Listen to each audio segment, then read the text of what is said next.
Welcome to the Around the Bases podcast. I am Tim Sternberg along with my co-host Charlie Seymour.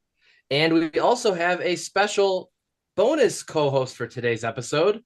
Please welcome another member of the We Are Family community, also from the A Block. Here is Frank. Woo, Frank! Welcome, buddy. Yay! A Block to represent. How you doing, Charlie Frank? How you knows doing? what time it is. That's right. For anyone, Doing marvelous. I'm doing marvelous. For anyone who is just listening today on Spotify or whatever service you're using and not looking at the video, Frank tapped his watch because we were not allowed to wear electronic devices, and I only have an Apple Watch, so I was always clueless on what time it was. Luckily, my good friend Frank, who was right in front of me, had a watch and didn't mind me bothering him about 72 times saying, "Hey, Frank, what time is it?" So we would just always tap the watch. It would become a time warp. I know. It would be a time warp in there. 2 hours, 3 hours, 4 hours. What time is it? I'm so glad that was part of my wardrobe. So glad. I know. And then by the end of it, I felt like, okay, I've asked him so many times, I got to do something. And when we had our We Are Family hit Secret Santa, it also happened to be Frank's birthday in that window. So when I saw on his wish list, he had a San Francisco 49ers band for his Apple Watch, I'm like, I absolutely have to get that for him after how many times I asked him what time it was. Yes. So, thank you so much. Well, and I'll secondary thank you, Frank, because I used to ask Charlie in the warehouse. That's the holding place for everyone who doesn't know. That's what I call it. What time it is? Does he know what time it is? And he goes, "Oh, this guy has a watch on." I'm like, "Oh, really?" And he would tell me what time it is. It was the best. Thank you. It made some of those were like 4 or 5 hour filming per episode. It really helped knowing what time it was and where we were going, how close we were to a bathroom break and all that. So those were the days. Those were the days. It was I'll say this, it was a very interesting experience overall. And there's a lot that can be said about it, but we'll just say those are the days. Yes. Frank, excuse me. Whoa. See, I still have the cold. You see, I'm still battling. Frank, tell us about yourself, bro. Well, like, what got you into like wanting to audition for We Are Family, and like, what's your background? I know you're a 49ers fan. That much I know. Yes. So, Frank, I'm originally from Philly, but I currently live in Charlotte, North Carolina, which is, if clones exist, this is Plymouth Rock. It's insane. Everybody dresses the same. Everybody likes the same stuff. And I work in a pretty trendy bar restaurant. Shout out to Dilworth Tasting Room. When I started, I was a mixologist. Now I am assistant GM over there. So, little promotion, moving on up. We doing the 70s theme song, moving on up, moving on up. TV theme songs are my thing. Yeah. Gotta love it. Which was funny because I just watched The Killer, the movie that was starring Michael Fassbender. And David Fincher Netflix. One of the gimmicks was different names from 70s characters like Felix Unger and George Jefferson and Archie Bunker and stuff like that. So 70s sitcoms on the brain a little bit. But yeah, and so segueing into that, that's the thing. I'm a big pop culture guy. I've always been since I was a kid. Growing up 80s, you had your TV, you had your music guys, your Michael Jacksons, your Princes, Madonna, Bruce Springsteen. Movies, of course, I got my Eddie Murphy shirt on. Y'all know how much I love Eddie Murphy. Yeah, we're definitely going to have you do that. We have. There it is. That is. He did this on set, and we were dying. Oh my gosh! You can do it again. We may have overshadowed. Yeah, go ahead, do it. Do it one more time. We'll have plenty of opportunity to break out the laugh. Perfect. You know what's amazing? I'm glad. Speaking of that, real quick, I'm glad the network released that extra footage that people got to see that. I'm sad I wasn't on the actual show, but I'm glad they released that. I feel like there were so many moments on the show that they could have done instead of a rerun.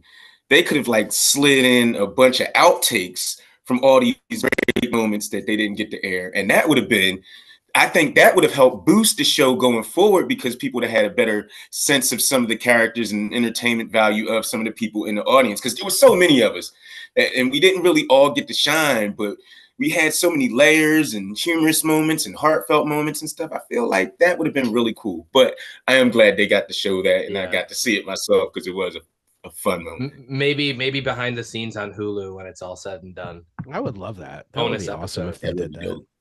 Yeah. That would be dope. But to answer your previous question, because I'm such a pop culture guy, and I used to have a previous podcast too and stuff, so my feed is inundated with game show stuff, pop culture stuff, extras for things like that. And so this one kind of overlapped because I got one on Instagram and I got an email. And so I signed up for them both, and it turns out it was the same thing for this pop culture guru show. It was like, are you a pop culture guru? I'm like, I think so. And so I submitted this stuff, and then I put out a video, and the video had like Mission Impossible theme song and all of like my pop culture shirts. And it's kind of like my credentials and the different styles because I'm into all kind of different levels of pop culture, except reality TV mixes me up a little bit. That I'm not as into that, but I went through all these processes, and it was like a year and change. And I did all these different interviews. And when they finally got us the itinerary and I'm on the flight to Atlanta, I'm like, well, this is real. Okay, let's go. Let's go. Were you like So one of those people too? I read an article recently. I think John Luke was interviewed or something. He's like, he didn't realize it was real until he actually was there because like, and I've heard that story from a number of contestants. Like they thought it was some kind of scam or something. At first I thought that I was concerned when I had to fill out that long background check. I was like, this is a lot of information I'm giving somebody. I thought long and hard. I talked to some lawyer friends and stuff. And so I was like, okay. When we got the NDA that we had to sign, the initial one that was saying all these things like they can disgrace and embarrass you and stuff, I was like, nah, I think this is real. I think we're going to be on pop. That'd be a lot of and I don't know if I want to do this or not. In fact, I forget who I called. I think it was Mason. I called and I was like, hey, man, what kind of stuff y'all got going on this show, you know? And he was like, can't say too much, but it's a game show, not a reality show. I promise you, it is not a reality show. It is a game show, but that's our standard reality contract. That's when I really started thinking it was real, when I started looking into who the people were that we were talking to and checking their background and seeing the shows that they worked on and things of that nature. So, yeah, not quite when I got on the flight, but there was some skepticism for sure. Yeah. I mentioned this earlier. I got into it late in the process. I was actually under consideration for The Floor, which is another game that's on Fox right now too. And when I filled out the application for We Are Family, you know, they got to the background check part and they're like, oh, you just have to fill out this quick form. And it was literally a 1-pager because they used my background check from The Floor. So at least I didn't have to go through that thing again, but it was a similar. Yeah, I was like, what the heck? Like, wow. It was a lot. I was in Frank's boat. My process was well over a year long. Yeah, like a year and a half even. And then here comes Tim just swooping in at the end. August 1st I applied. I got a call. Wow, that's crazy. From Mason calling. That is crazy. Day. And 2 weeks later, I find out that everyone was cast, and I was like, okay, I'm not going to be on the show. And then about 2 weeks later, I get a text from Mason saying, "Are you still interested in We Are Family?" I'm like, yeah. And so that's kind of what led the ball rolling to me being in Atlanta, and whatever happened. But yeah, there you go. Yeah. So it's the interesting little journeys that we've been on to get on this amazing show. That I think that, I mean, with all the criticisms and complaints and whatnot that anybody could make of anything, I think this show has really just been a light for a lot of people, and just has, given us some joy in times where, joy is not always an easy asset to get, so to speak. And, I personally have really gotten a lot of just awesomeness out of it just by meeting people like you guys and, just having these connections, Absolutely. Definitely. Absolutely. That's, meeting each other. That was like the jewel of this. The experience was interesting, like you said. Very, very interesting. I enjoyed it, but the best part was meeting all of these fascinating people from all of these different parts of the country and all these different backgrounds, professionally, culturally, and bonding and becoming a family. Like, We Are Family refers to the celebrity and the relative, but we became family in the audience and in the hotel and all of that. And, it's interesting because tonight, not without going too much into it, was a moment where it really felt like we became family. We were family, so, and that was a Well, great moment. you can get into it because this podcast isn't going to air until tomorrow, so it is not going to be out until Okay. tomorrow. So the show will air already, and now Kenny is tonight's star player. It was the first Kenny episode is that was tonight's star taped. player. Yeah. And Yeah. we Charlie and I were lost not our there. mind when he won. Yeah, I'm excited to see it for the first time. Like, I know the story and I've heard that everyone started chanting Kenny, Kenny. But so like this will all be new to me. I'm excited to watch his episode. Yeah, Charlie and I were not Yeah. in the studio. Yeah. This is Yeah, this is the forgot last about one. I that. wasn't there for the taping, so I'm really excited to see it. Yeah. Because I remember going across the way to your guys' hotel after that night and meeting Kenny and getting to talk to Kenny, and I'm like, man, I wish I would have got to know you sooner. And I'm so for me, this is going to be brand new, so I'm really excited to watch tonight's. Yeah, so Cohen's you episode came too. on, Charlie, in episode. I was episode You were 3. on episode 3? Yeah, I replaced Cohen after Yeah, Cohen so won. you took Cohen's place. Exactly. Yeah. And I didn't come on until episode 5. Yeah. Yeah, Wow. so I'm really looking forward to this. Is the last one last week, and then tonight's were the two that's that I wild. wasn't there for. Next week's episode is the finale, which we've talked about. It's hosted by Joel McHale. Those were my first 2 episodes. Wow. Yeah. So yeah, I'm excited That to was see my Kenny's second day. moment. Yeah. And those were 2 great episodes to debut on. Yeah. Yeah. Oh yeah. The Joel hosted episodes were a lot of They're fun. great. Wow. They're so much fun. Yeah. I'm looking forward to those episodes very much. One episode I did really well, and one I did not. Oh yeah. Well, I would say that the one you're referring to where you did not was maybe the hardest episode in terms of overall players getting answers correct. It's got to be that one or the one we already saw with Lauren Elena. Yeah. It was there's Lauren for the Elena. audience out there, next week's finale, there is a moment of interesting confusion, I will say, in next week's episode, and we'll talk more about it in the next podcast. Well, not in the next one, but the one after. And speaking of next podcast, Charlie and I, we're gonna do this podcast live on Instagram next Tuesday night after the floor ends. We're gonna do a live version of this, so please come back and join us. Frank, and we're just gonna have a good old time. Will do. I know you don't watch the floor, but fun. Just talking about I have not watched the floor. Pop culture.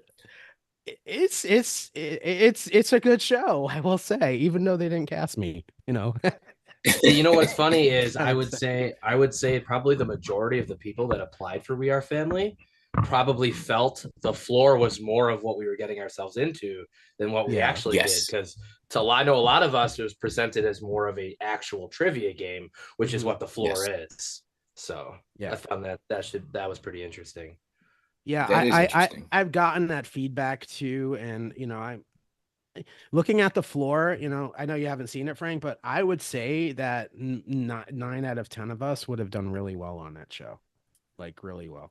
I think we all would have had our niche in our category, and we would have.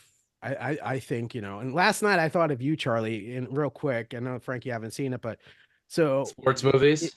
Yeah, dude. I'm like, so I'm watching the whole episode category, and it was it was just, I was like, that would have been perfect for me. What happened was this guy Nicholas, who he's a great guy. I talked with him on Instagram. He kept winning these matches, and on the floor, the more land you get, so to speak, the more of a target you are, because you're basically, everyone wants to go after you to get 20 grand, because you get 20 grand at the end of the night for winning the most of the floor. And so he kept being battled and Okay. battled, and he finally went back to the floor and he's like, let someone else challenge me in this category because I feel like, I could do okay in it. And of course, the one guy that gets the randomizer is like the sports guy. Like, and apparently, from what I've understood in the cast, he is the Charlie. I mean, he knows his sports inside and out. Like so when it hit him and to pick, he had a choice between, I think, Charlie, two categories, right? And Yeah. sports movies was one of them. I was like, and immediately I went to you, Charlie, and I was like, that would have been an epic battle for you to go against this dude in sports movies. Like, So one of the clues that he got stuck on is an older movie, but takes place off of the famous Little 500 bike race at IU, which I went to. So the second that popped up, I'm screaming, breaking away, say breaking away. And he's just sitting there. He was wasted like a good 3-4 seconds, then As soon as you passed, said bike, and it threw him. I know. breaking away. And I get that not everyone would know that, but being an IU guy right away, I mean, there's literally an entire week of partying in Indiana based off of that. oh wow. So it was like made that category. The hard ones were even easy for me. So, but I have my pop culture confidence, but you would have kicked my butt in that category without a doubt. You would have kicked my butt, buddy.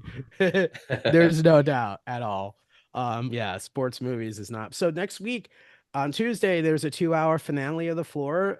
They're the last 2 episodes, they film them separately. And they're just going to play them back to back. And so that'll be interesting. And of course, Wednesday is the season finale of our awesome show, We Are Family, which is hosted by Joel McHale. Another two-parter. Dude, guys, I will say those were so much fun. Those episodes. So much fun. They were so much fun. Like, and I was like, here I am brand new to the set. Like, but I was, I was excited as anyway, but just because of the celebrities that are on that episode, Frank, you will relate to this a little bit. Charlie too. I mean, I was like, wow, know, and wow. We went off that first episode, and for those that don't know, we most of the time we taped, except with the exception of the first 2 episodes, we taped 2 episodes a day. Yeah. So we would basically go in, change, go through wardrobe, go tape an episode. Well, wait a lot. There's a lot of waiting. A lot of downtime. Play games, draw. You name it, like color. Jenga, categories. And so we would tape an episode, and then we would go back and have lunch. They would give us these plastic ponchos so we wouldn't get our clothes dirty. And then we'd go and tape a second episode. And so we did that for most episodes. So these 2 episodes that were taped with Joel McHale were taped on the same day. And it was just so much fun. That day was great. Yes. It was. Of course we missed Anthony, but it was just, I mean, Joel there, I was like, I hadn't been with, a show with Anthony yet. So Joel was my first exposure to We Are Family, and to see the way he interacts with Mama, it's just great. And he was so nice too. He was like, on some of the downtime, he was like taking questions from people. I know a bunch of people got to ask about the Community movie, which he said is definitely in the works. And since then I've seen more articles about it. So that was cool how, open he was about things like that. Did you hear when I asked him about Chevy Chase? Yes. I do remember that. I have to ask you, Frank. So we talked about this last week, Frank. The episode where Joel with Michelle Williams and Joel McHale, that Adam's episode, right? That episode taped after the finale. So did you get Joel McHale right? Yes. Yeah. Of course I did. Of course I did. I was shocked. That many people did not. I was like, oh, we made that much money off of this one? Y'all really did? He was just here yesterday. Yeah. Well, sometimes some people got caught on Chicago and me. Him talking about Seattle the entire day before. Yeah. He was just completely not on my radar. And then by the end of it, I thought, well, it could be him, but I wasn't certain enough, I will be. Yeah, go ahead. No, go ahead. No, go ahead. I don't want to talk over you, buddy. The clue that really threw me the most was the animal catcher clue. I thought that specifically was Foxcatcher which still had me on my original Bill Murray. So I'm like, oh man, I'm just gonna keep it. It's not worth switching for a few $100. So I just kept it. You know, Bill Murray don't even have a phone. You know he's not coming out the sphere, bro. I wish I would have thought about that better. But like some of the other celebrities were like, I'm doing this for my relative. I thought, maybe that's what he's doing for. I probably and he's a goofball. That would have been one of the greatest moments of all time if he had come out the sphere, though. In my life, I would have lost it. Lost it. Oh, me too. I love Bill Murray. So we have the floor finale and We Are Family finale next week. We had an awesome episode last night with Kenny. Start player, won a lot of money. The downside of Kenny being star player is it was the first episode that was taped, so we didn't see him anymore. I know. I remember him talking about that in his speech that night. He said, I can't believe, like, it felt great to go on and be the star player, but he's like, I don't want to leave you guys already after, a few days. So that was the one downside to him being first. But yeah, he was so nice. I really enjoyed getting to know him in that, even just for that one night. Absolutely. Me too. Absolutely. So, do you follow baseball, Frank, at all? Are you a baseball guy? I'm not. I used to be a baseball guy. My favorite player of all time is Barry Bonds. Oh, and Barry Bonds. The whole steroid era really turned me away from baseball because that was my era. We grew up in the same era. McGuire, Bonds, Clemens, Randy Johnson, Glavine, Maddox, Will Clark, Frank Thomas, all those guys. And a lot of them were on enhancement drugs, but we knew at the time. It's not like that was a surprise then. And they made all this money off of me. I was buying jerseys. I was buying hats, posters, going to games, and all this money they made off of me. And then they're like, oh, no, those guys aren't Hall of Famers. They cheated. I was like, really? Yeah. Y'all? And I tried to watch baseball, and just that when I realized they really were not going to put them in the Hall of Fame, I kind of was like, nah, I'm good. So does that mean you were a Phillies guy in that era? No, I was a Barry Bonds guy. So I started out Pittsburgh Pirates, and he was the only person that I ever jumped teams. Because I'm a 49ers guy because of Jerry Rice. I'm a Rangers guy because of Mark Messier. I'm a Spurs guy because of David Robinson. And Barry Bonds was the first time that I started out as a Pirates fan, and then he jumped to the Giants. And to this day, when I watch baseball, that's the team I root for is the Giants. But I don't really have much of a rooting interest in it. Got it. But hey, it Barry goes Bonds hand in hand was with a coach on the Marlins too. Yeah, Barry Bonds was a coach on the Marlins. Yeah, I remember that. I do remember that. I was impressed that they hired Barry Bonds. I thought that whole era, and you and I grew up in basically the same era of sports. I mean, that was my driving when McGuire and Sosa were going after it, and the chase, and then Griffey Jr. got into the mix, and that was such great baseball. Those summers were just amazing. Everyone went to the park to see, who would, Chicago was lit with Sosa there, and it was just a great time. That chase was one of the great narratives in sports history, because at a certain point you were like, oh, these guys really might get it, because it didn't seem plausible to hit 61 because for so many years nobody was doing it. And even Juice, it's not just about the power, it's about you got to get pitched to, and then you got to get lucky, and then they just took off and they were going back and forth. So it wasn't just that it was one person, it was that it was the chase for 61, but also a chase for the home run title. That was awesome. I love that summer. That really was fun. I'll never forget it. And I wasn't, I'm a big Mets fan, and I wasn't even following my own team back then. I was just watching McGuire and Sosa and Griffey Jr. and seeing what was happening. I mean, that's all I care about. That whole chase. So yeah. All right. Yeah. It's an important part of baseball, but I don't blame you for being jaded to that. And I understand that 100%. And you know, I think the future we might see things different. I feel like the winds, I don't know about how you feel about it, Charlie, but the winds are kind of turning a little bit in that aspects and people looking at the Hall of Famer ballot a little bit Yeah, more. they got more votes this year. The voting is Okay. starting to Alex reflect that a little Rodriguez bit. got votes, yeah. So yeah, and I don't like Who's the Alex commissioner now? I Rodriguez. don't even follow that closely. Who's commissioner now? Manfred, Rob Manfred. Manfred. And he just Mm. announced that he will be finishing at his term in like January of 29. So it's like his Nobody last likes Okay. him. 5 or 6 seasons. Yeah, I've heard a little Fans bit. do not like him at all. We do Is not. in fairness, is there a single sport that fans actually like the commissioner? Never, I never. don't You're Not think absolutely anymore. right. yeah, I think that's just kind of the I think job. it's more elevated in baseball than in other sports. I think, well, you know, the last couple of years too, they've had the rule changes, and I mean, those went over like a lead brick for some people, and you know, so they lowered the they brought in the The pitch I clock. can't the pitch clock, and then they brought in the players from being out, you know, depending on how the player plays, and players couldn't go that far off their base. Now they have to be Shift brought in. limitations. Thank you. The shift, Yeah, yeah. they have to I, have I, Wow. I two Yeah, on each I have side not of the heard about these things. yeah. As yeah. for a So I baseball mean, fan, I actually think they did well with the rule changes personally. yeah, Um, a lot of a lot of fans do think that.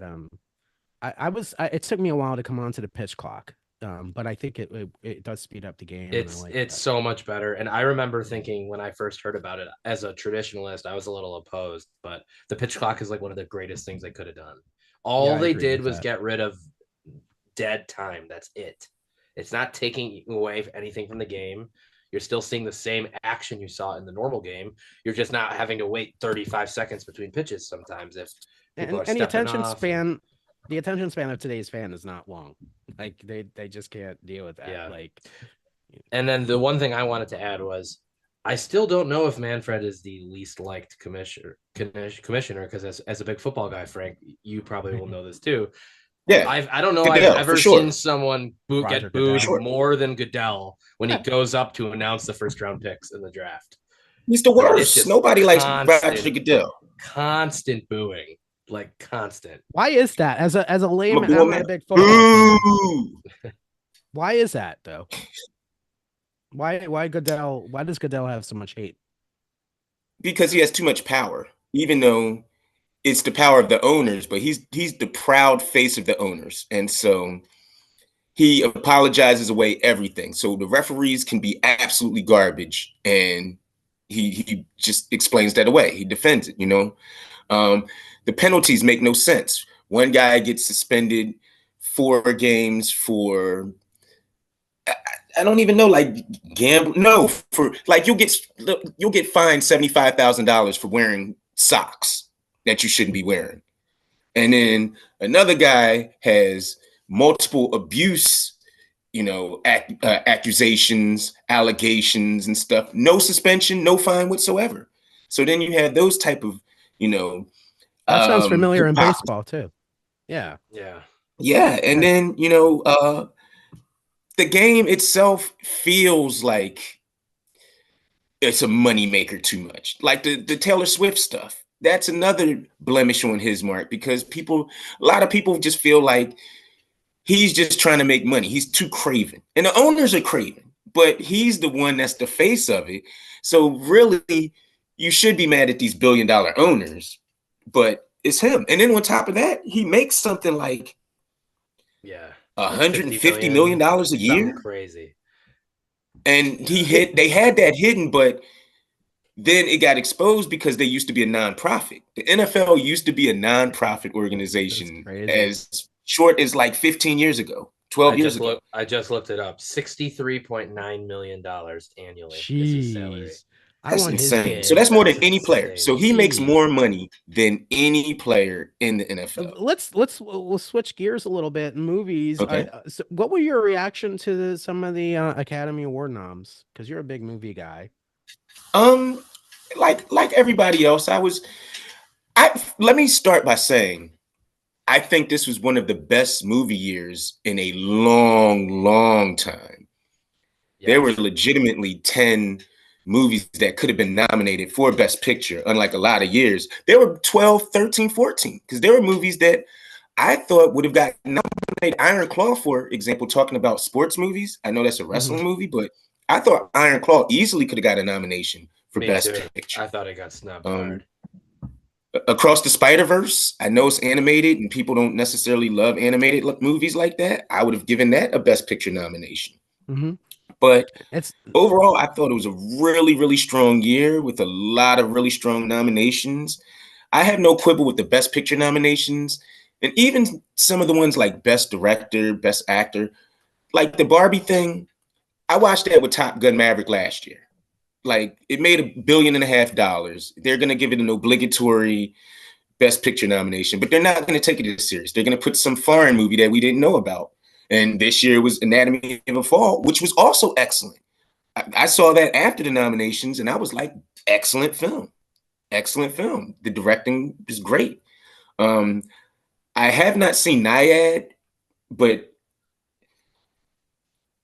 she didn't need to be nominated. You know, she has her nominations. That would be Annette Bening. She's been nominated before. Nobody's checking for that movie. They just appeasing Netflix. You could have given that to Margot Robbie, but you know, for the most part, I kind of agree with the nominations. Holdovers, Alexander Payne, he didn't get a Best Director nomination either. If you had taken somebody else out, it might have gone to him instead of Greta Gerwig anyway. You know, some people think he was snubbed. Some people think that was the best movie of the year. So it was a really strong year with a lot of really good movies. Ironically, my favorite movie of the year was Steampunk Barbie, Poor Things, as we call it in our circle, Steampunk Barbie, which, full disclosure, that movie was very provocative. Very provocative. That's what I heard. Almost every scene I heard. Ooh, we were gonna go see that on Tuesday, but the times didn't work. Or I mean Monday, but the timings didn't work out. So we ended up watching The Holdovers because we could just stream it. How'd you feel about Holdovers?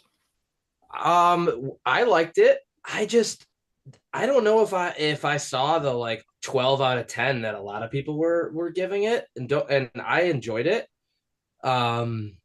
I just maybe I read too much hype going into it, so my expectations were a little higher, but I did enjoy it. How did you feel about it? The opposite way, but similar. I don't think it was like a banger, you know. I don't think it was like a classic. But that director, I don't like his movies. I did not like Nebraska. I did not like Sideways. I did not like Downsizing. And Paul Giamatti is hit or miss with me because sometimes he can be too over the top, too theatery. And so I went into this movie expecting to not like it at all. Got it. And instead, I was charmed by it. And I thought that Giamatti was much more subtle than he usually is with the character that could have been way over the top. And the movie could have been way more emotionally manipulative, where instead it kind of just let the story play out and let the beats, you know, create the emotion more than like music in your face. It's really sad moments and him really crying. It felt like normal people, but I don't think it was at the standard of some of the other movies that came out this year. Yeah. So this other people. The Holdovers is about like a college during Christmas time or something like that. I saw the preview or something like that. Yes. Yes. Okay. Essentially. Giamatti is in one of my favorite movies of all time. I love Howard Stern's Private Parts. He played Pig Vomit, which is his boss. And it's just, that was one of his first films. And ever since that movie, I've been a big fan of Paul Giamatti. So I haven't seen The Holdovers yet, but I definitely want to check it out. Yeah, that one's on, you can stream on Peacock. So that one's I'll check it out for your list. Yes. I did make. Did either of y'all do the Barbieheimer? I've seen both. My feeling is, from reading everything, that Oppenheimer is going to win a lot of awards. I think it just swept the British Oscars. Yes. So, yeah, we'll see. That one's on Peacock now too, Tim. So you can add it to your list. I have to check it out. Charlie's always trying to help me with my list. Oppenheimer has some of the best acting of the year, bar none. Yeah, bar none. really. That movie is carried by the acting and the Nolan-esque moments. He does something that nobody else in Hollywood can do. And it's hard to describe, but he just has this magic of creating moments and tension that builds. And sometimes it's like a 30-minute tension in this movie, or a 15-minute tension in this movie, or 5-minute tension. But he does it, and he uses all the tools in the tool chest, whether it's Dark Knight or Inception or His Interstellar. Batman's my The favorite. imagery. Yeah. Love The Christopher imagery Nolan. is great. The sound, he Yeah. really gets you with the sound and stuff. But yeah, the imagery is excellent. And sometimes directing actors isn't his strongest suit. He can get good performances out of people, but he's more of the technical director. But there was a lot of just really strong acting across the board in so many moments in this. So I get why they will probably reward this movie, although you never can say never in the Academy Oscars history. They will pick Anatomy of the Fall, and everybody will be like, "What?"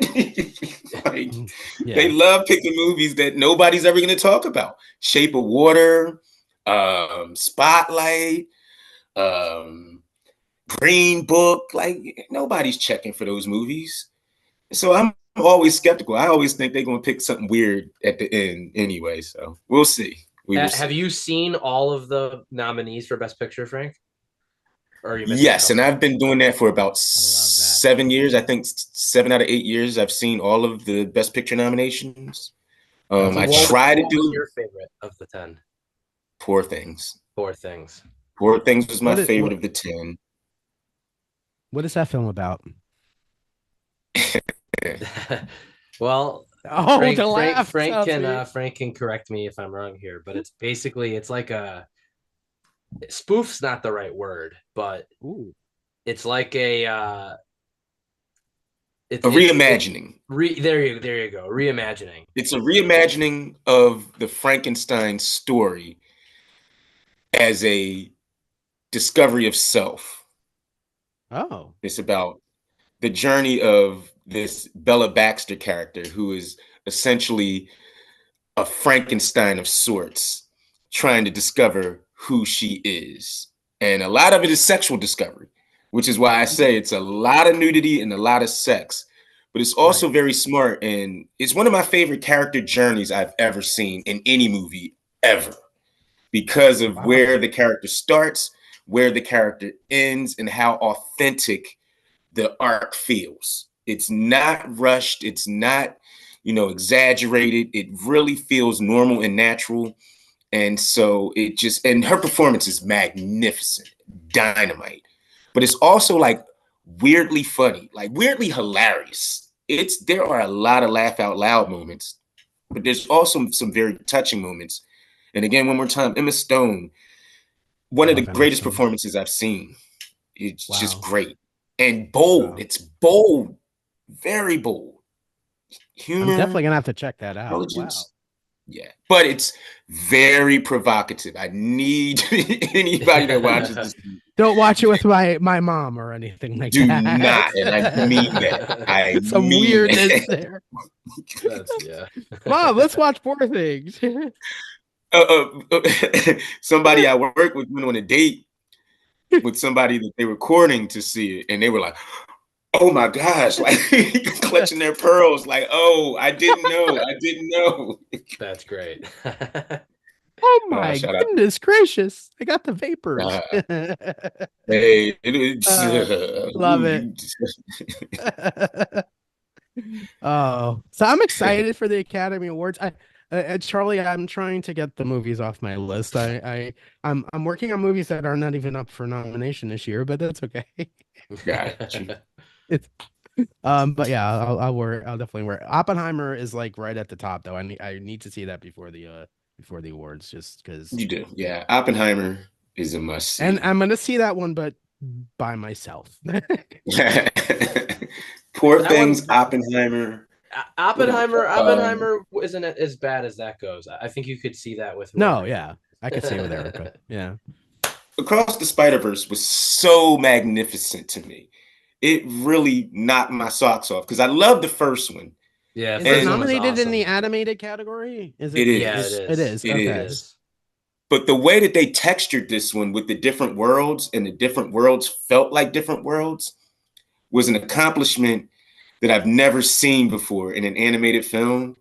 That Yeah. like Spider-Punk's Spider-Man Spider-Verse is different from Miles, is different from Gwen's, and it really knocked my socks off. I love that movie. I I loved have to it. check So it I out. kind of went that to put upset. I have to check it out. I've been a Spider-Man fan since I was a kid, so anything He's the best. Spider-Man related, You've seen the first one, Tim? I have, yeah. I'm adding it to my list. Charlie knows all about it. Charlie, do you have an unboxing? I do have Ooh. it's Frank, are you game for in this? honor of Frank. It's in honor of Frank. I'm ready. Ooh. I'm ready. I Oh, won't have okay. to. I won't have to struggle cutting it open since this one was already cut open. Oh, But it seemed like the perfect one to do with Frank here today. So is that a Tim, hint in itself? that is a hint in itself. Yes. So Tim does not do football that great. We had a practice run that you're from Philly. So we had a practice one where it was young wide receiver Devonta Smith, and he could not have been more lost. So now that we got you here, I think this one will go a little better.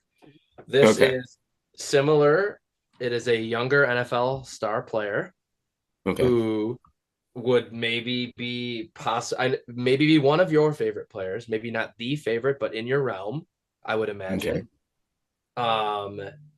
He just recently played in a Super Bowl, possibly. Okay. He was a trendy pick for MVP, but he got hurt a little bit, missed some plays, came back. You probably know who it is already. So what was the first play? You said a younger player. Younger. But you didn't say the position. Correct. You did not say the position. I did not say the position. Okay. And he's young-ish. He's I'm gonna go with you said injuries. Yeah, people thought he was gonna be injured. People thought he was gonna be out for the game, but then he came back in the Super Bowl.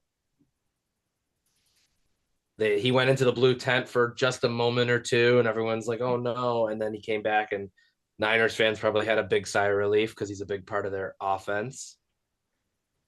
I'm gonna go with. You said the MVP threw me off because the blue tent. That game was a blur. I'm gonna go with CMC. MVP pick. Huh? He was a trendy MVP pick. I'm gonna go with CMC. Close. Christian McCaffrey. It's a guy who gets the ball probably second most to CMC. All right, blue tent. Then I know who it is. Blue tent. That would have to be Deebo Samuel. Ding, ding, ding, ding, ding. Boom! Deebo. Nice. I don't know if for those that are just listening, he's wearing a red 49ers jersey. It's a little hard to see here, but it's one of the big heads. Deebo. The base it's got the big San Francisco 49er logo on the bottom there. You can kind of see it. That's Deebo. Gold pants. Deebo. Love Deebo. Love me some Deebo. Shout out to Deebo. Let me ask you a question.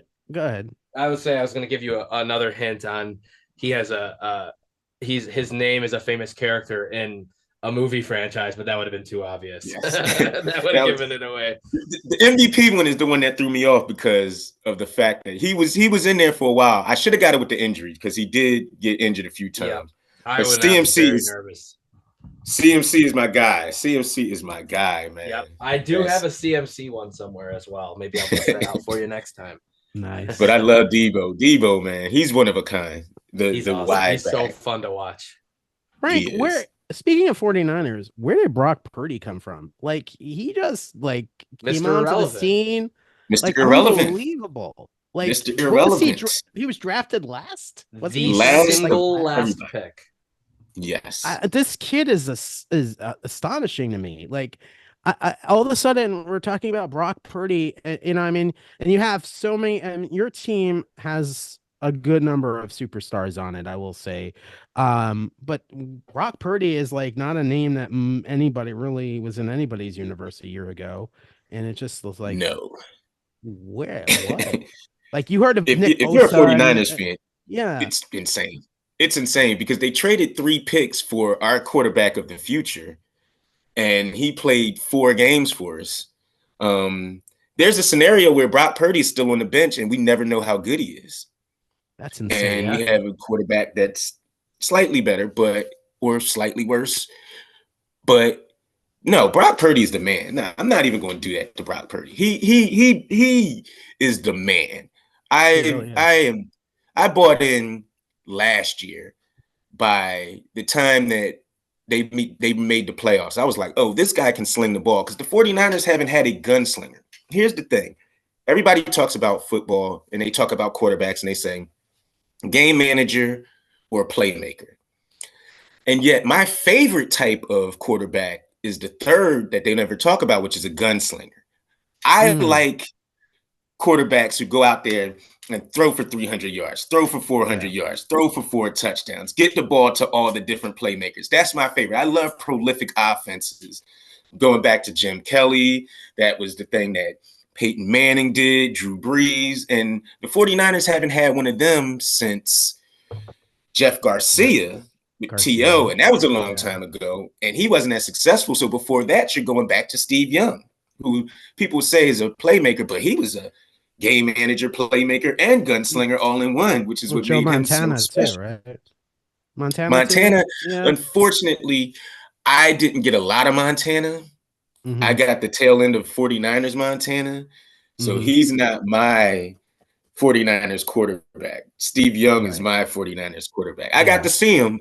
I watched him, but that was when I was first a fan, first watching. And then he got hurt in the Giants game to go to the Super Bowl. That was when I knew I loved the 49ers because I cried. I was like crying. Like, oh man. My dad was a big Giants fan, so I remember that. And I was following the Giants at that time. I'm sorry.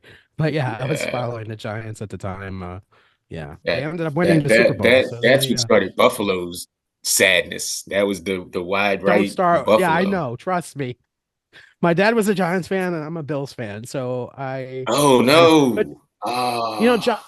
Josh Allen reminds me a lot of Brock Purdy, like similar kind of that ethic. And so he started off pretty slow too. He didn't start off like boom either. So I mean, except Josh Allen is built like a superhero. Yeah, that's true.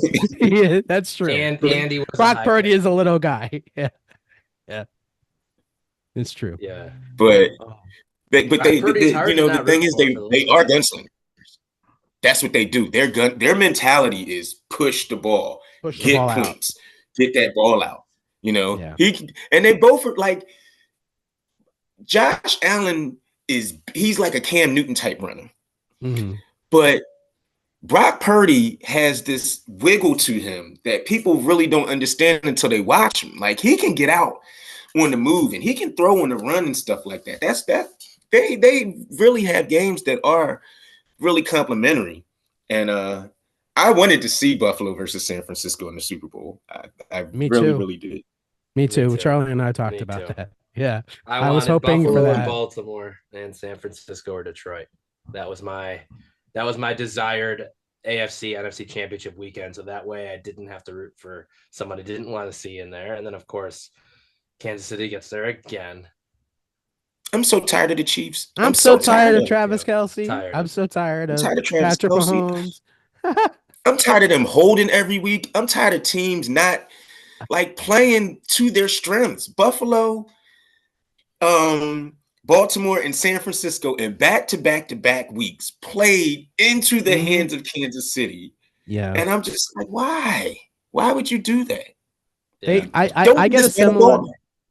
I get a similar feeling of the Chiefs as I did way back with the New England Patriots. Like as a Bills fan, and people are like, well, then you should be rooting for the Chiefs because they beat the Bills. I'm like, heck no, I don't want them.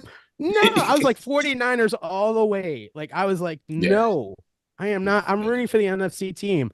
If your AFC team beats my team, I don't care. I don't want you there. Yeah, there's no bonus points for saying you lost to the Super Bowl champion. Exactly. Like, and I'm done. Like, not like you got an extra draft pick for it.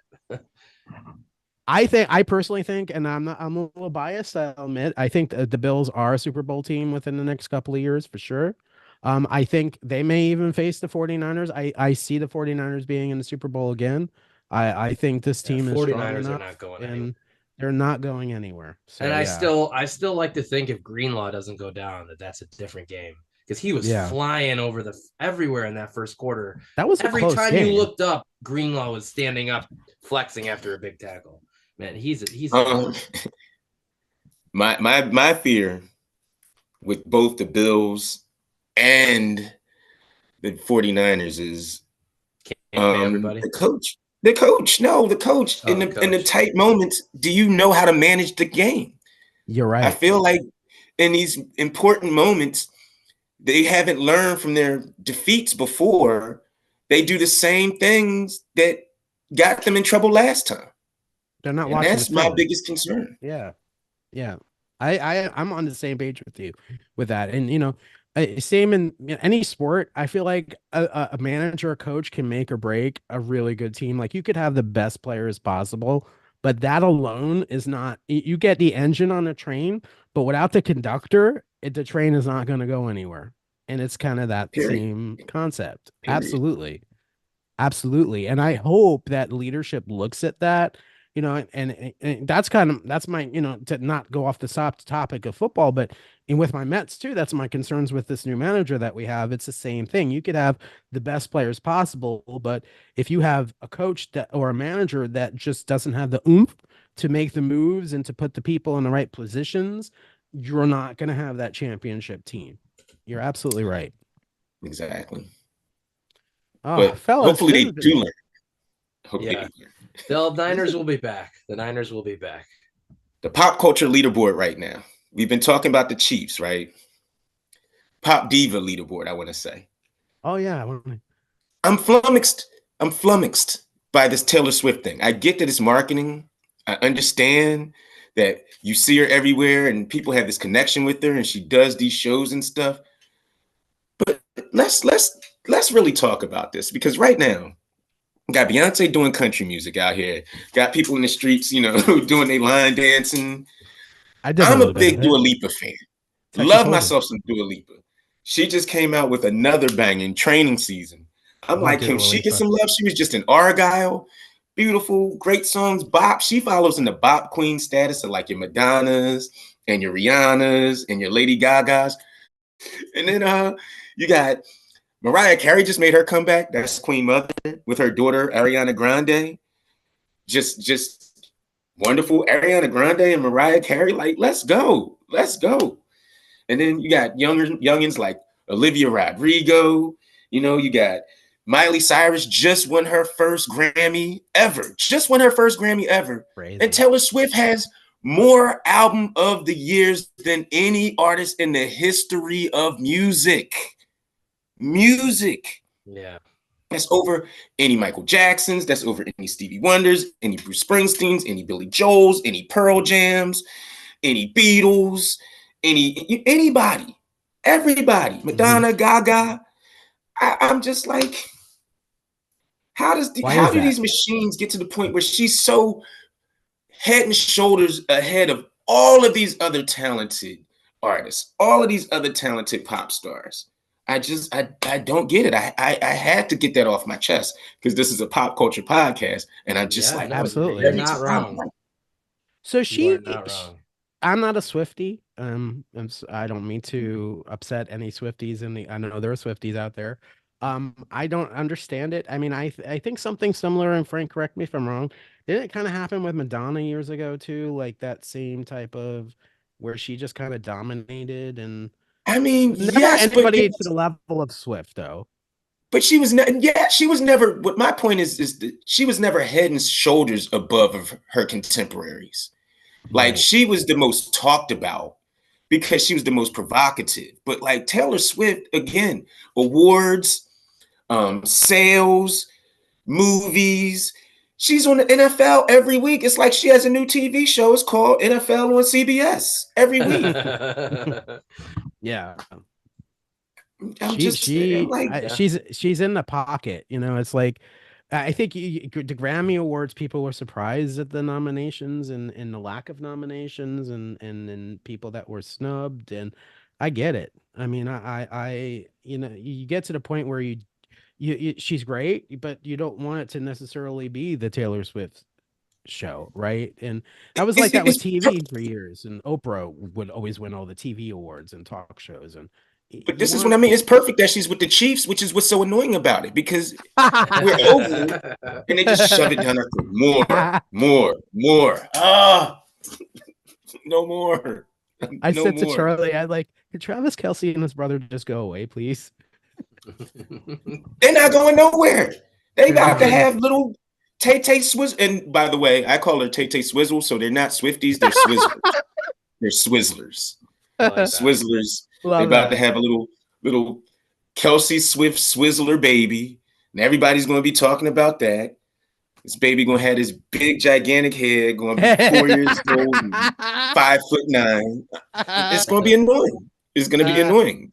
Peacock is taking advantage of that now too. You can now restream Catching Kelsey, that reality dating show he did back in like 2015 or whatever. Ew. You can now stream it on How about no?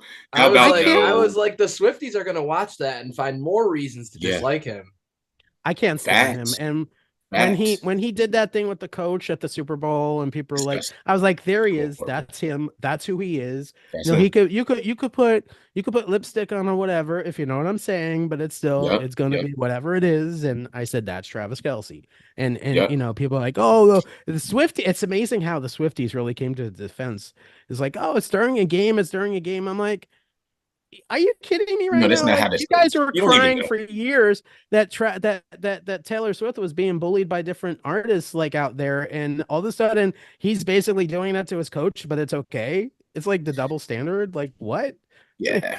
The mental gymnastics these stands put themselves through. Yeah. Nicki Minaj and her people and all. It's the standum needs to chill. They lose all sense of logic and just out of their mind. Like, why can't you be critical? Like, why can't you just say if something is not right, it's not right? Like, exactly. I'm a fan of Billy Joel. If Billy Joel put up crap, I would say it's crap. You know what I mean? Like, that's just the way it is. So yeah, absolutely. All right. Well, hopefully the Pop Diva leaderboard will change soon, and we'll see some more variety. Hopefully. Lady Gaga, let's get some music. Got the movie. Let's go. I hope you pop on Instagram with us next week when we go live. I would love to have you on, and I know Charlie feels the same way. We love you, man. Yeah. Hey, thanks for joining us today. It was a lot of fun. Yeah. I had a blast. Thank you so much for having me on here. Anytime, guys. Anytime. This was wonderful. I really appreciate it. Shout out to the family. We are family. We'll be on 2-hour season finale next Wednesday. Joel McHale, special guest host. Myself, Tim, Charlie, the whole family. Hey, thank you so much again. Check us out. Keep checking us out. We're on Hulu too. And hey, I can't wait to come back to the podcast, y'all. Around the bases. Absolutely. Let's go.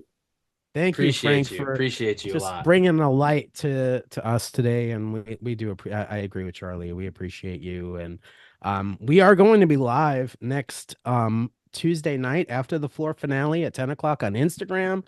We're going to record it live, and we're going to have a lot of fun. So hopefully a bunch of us will kind of come on and talk about the finale the following day. And Frank, thanks so much for joining us. This is the Around the Bases podcast, the pop culture and sports podcast. I'm Tim Sternberg with Charlie Seymour, and special guest today, Frank, representing Frankly Speaking. Thank you so much, guys. And until next time, see you. Bye, everybody.